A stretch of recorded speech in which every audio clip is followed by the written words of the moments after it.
I walk these city pavements every day.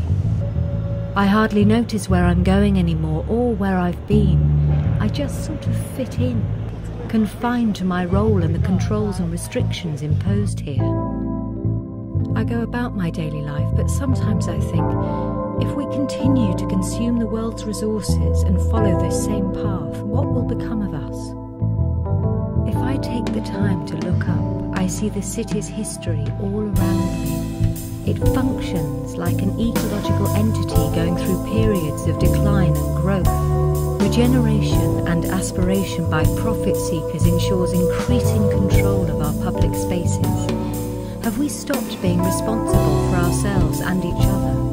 We've put up barriers, both physical and psychological, becoming increasingly isolated. The city seeks to control my nature. But nature sneaks back to remind me there might be other ways of living. I need to step outside the city and find other pavements to tread.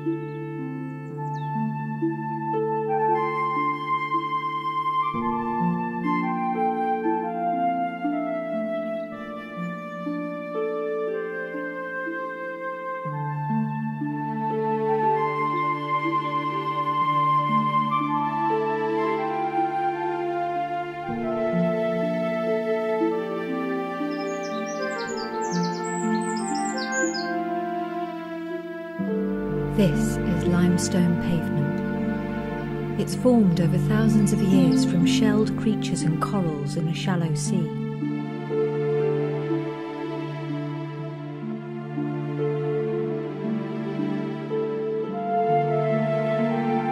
Pushed up by tectonic action, fissures appear which deepen with time through the corrosive action of acid rainfall, forming channels or gripes.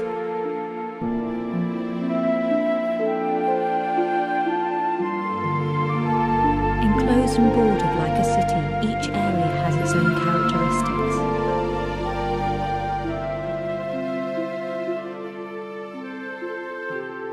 Human activities such as tree felling and sheep grazing have determined the extent of its exposure from beneath the soil.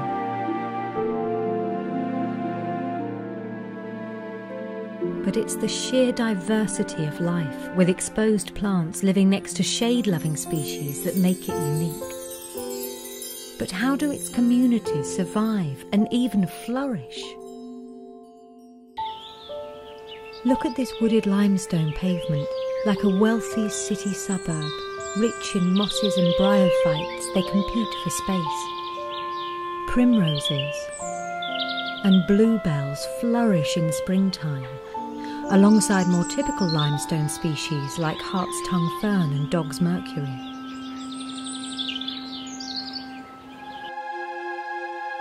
But what of other suburbs? Every city has them that at first appear poor and barren. I need to start at the top, then delve a little deeper to understand the individuals and communities that lie within.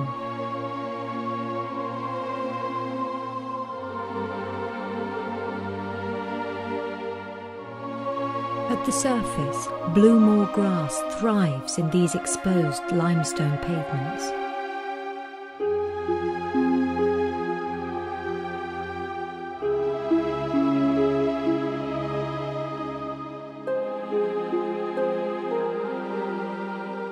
Rue-leaved saxifrage clings to the rocky surface, grasping at the limited moisture.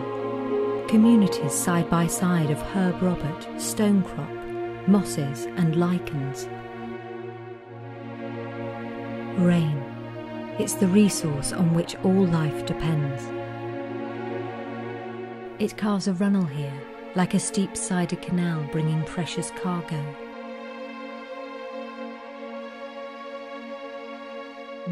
It snakes its way through the limestone to a leafy oasis. It also gives life to these gardens of beautiful plants and flowers, each one unique.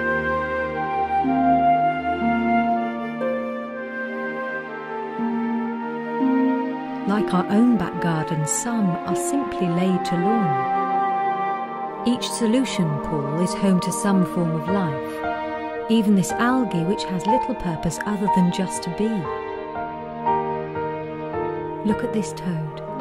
He finds this place not only of life-giving moisture, but his limestone environment helps to keep him camouflaged too.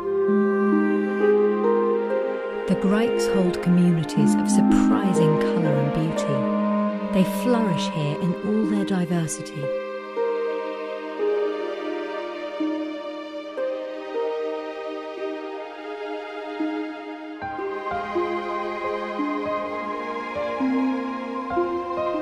Rare plants like angular Solomon's seal grow well here.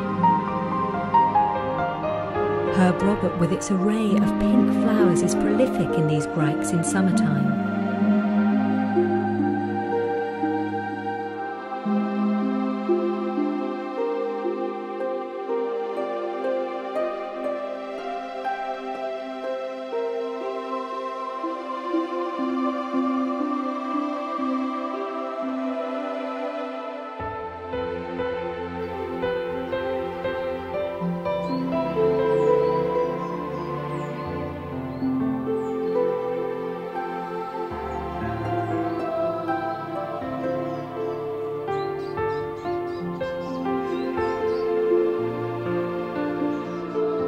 Heart's tongue fern unfurls in springtime, pointing skyward come summer.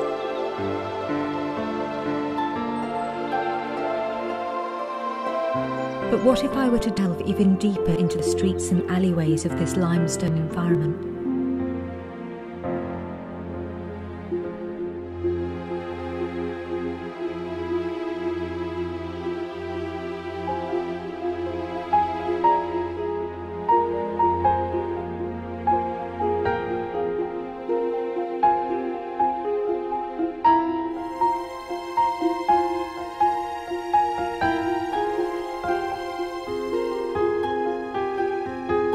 A vibrant world of life and colour in some grikes, others have a more sinister feel.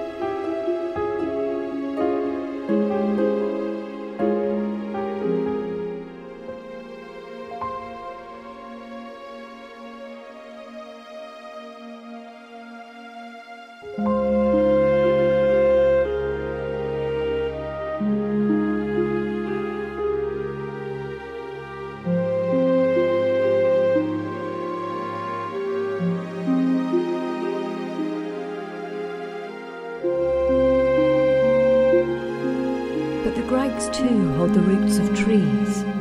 Subject to the elements, they dominate the landscape like tower blocks on the horizon.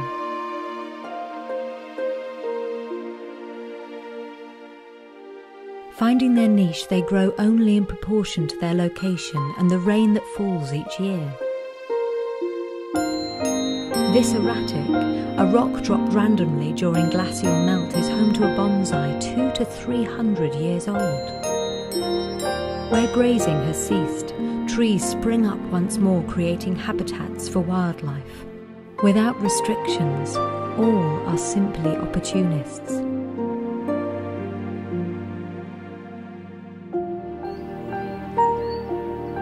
Some will live off and profit from others, or maybe they're just looking for a home to share.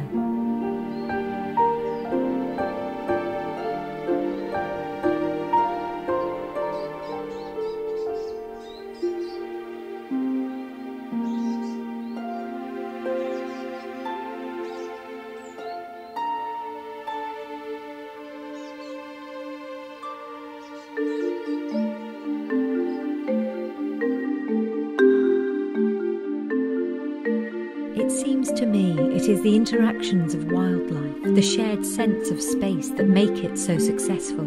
Growth occurs, but only in proportion to the available resources.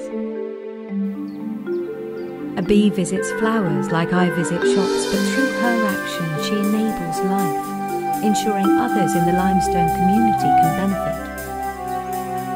As time moves on, I think we can choose to live disparately, closed off from others and the rest of the world, walking the same paths, or we can learn from nature.